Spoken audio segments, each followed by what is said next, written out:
Día a día, el ser humano se pregunta muchas cosas. Por ejemplo, ¿qué hice el día de ayer? ¿Qué haré hoy? ¿De dónde vinimos? ¿De dónde nacemos? O tal vez de varias cosas que se puede preguntar en la vida, de su sexualidad hasta varias cosas incógnitas. Pero algo que no se llega a preguntar es de ¿qué es el lenguaje? ¿De dónde viene este tal suceso? ¿Qué es el lenguaje? ¿Y cómo se creó? Bueno, no es una sorpresa para muchos de que el lenguaje ya se utilizaba en años posteriores a estas fechas. Pero si en teoría hablamos de el lenguaje se utilizaba desde las eras paleolíticas. Cuando las civilizaciones fueron creciendo, el lenguaje empezó a evolucionar también. Al no ser solo señas o gruñidos, empezaron a ser como dialectos, empezaron a ser idiomas y pues más cosas que empezaron a llenar el caldo, ¿no? Así que, si quieres saber más del lenguaje y de dónde viene, espérame al final de este podcast y escúchalo todo. Aunque no solo hablaremos también del lenguaje, sino del lenguaje incluyente, un tema que debemos de tener en cuenta en estos días. ¿Qué es el lenguaje? El lenguaje es la capacidad que tenemos los humanos de comunicarnos a través de signos que percibimos y entendemos mediante nuestros sentidos. Aunque también puede ser verbal y no verbal. Es como un sistema o capacidad que funciona como un todo. Sin embargo, para analizarlo, estudiarlo o comprenderlo es necesario considerar la existencia de distintas dimensiones que lo componen. Ahora bien, para poder abordar el tema, en las palabras es importante que mencionemos un elemento que es importante para el lenguaje, que es la pragmática. ¿Qué es la pragmática? En pocas palabras, la pragmática puede decirse que es la parte de la lingüística que se enfoca a estudiar la relación de los hablantes. En teoría, nosotros. Con el uso que le damos al lenguaje. Por esa razón, se resalta la importancia del componente pragmático en todas las situaciones de interacción o comunicación de necesidad cotidiana. Ahora que ya sabemos qué es el lenguaje y la pragmática, podemos plantear nuestra primera base para comprender con una mejor manera el lenguaje incluyente. El lenguaje incluyente. El lenguaje incluyente podemos decir que está enfocado a las expresiones cuyo objetivo es comunicarnos sin discriminar a las mujeres, hombres y a las personas pertenecientes a una comunidad, por ejemplo, la LGBT.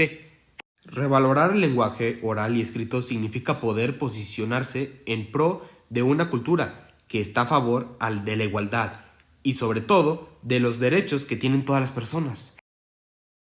Por ejemplo, vamos a ponernos en dos situaciones, son de la misma. Un ejemplo, todos los jefes de departamento tienen que elaborar un reporte mensual. El lenguaje incluyente sería: todos y todas las jefas del departamento tienen que elaborar un reporte mensual. Todos en el servicio público son responsables de presentar su declaración patrimonial. El lenguaje incluyente sería: las personas en el servicio público son responsables de presentar su declaración patrimonial. Ejemplo número 3. Todos están invitados a la fiesta de fin de año.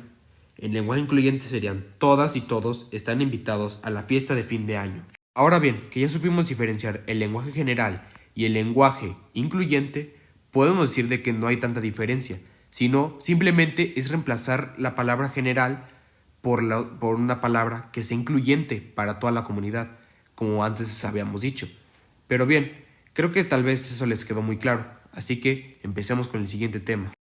Hablar del lenguaje incluyente es muy amplio, pero para que podamos utilizarlo adecuadamente es necesario recordar las funciones del lenguaje: expresiva, referencial, connativa, fática, poética y metalingüística. Función expresiva, referencial, connotativa, fática, poética y metalingüística. La función expresiva expresa la actitud del hablante hacia lo que está diciendo. La referencial, esta función es primordial porque informa sobre la realidad que nos rodea. Connativa, se exhorta una orden o mandato. Fática se utiliza para comprobar si funciona el canal. El objetivo es dar la continuidad al intercambio comunicativo. La poética tiene por fin dar fuera y elevar el discurso. Y la metalingüística refiere al uso del lenguaje para explicarse a sí mismo. Como antes habíamos dicho, se formaba una base para lograr el lenguaje. Así que con estas funciones podemos lograr un lenguaje que puede incluir no solo al incluyente, sino a todos los demás.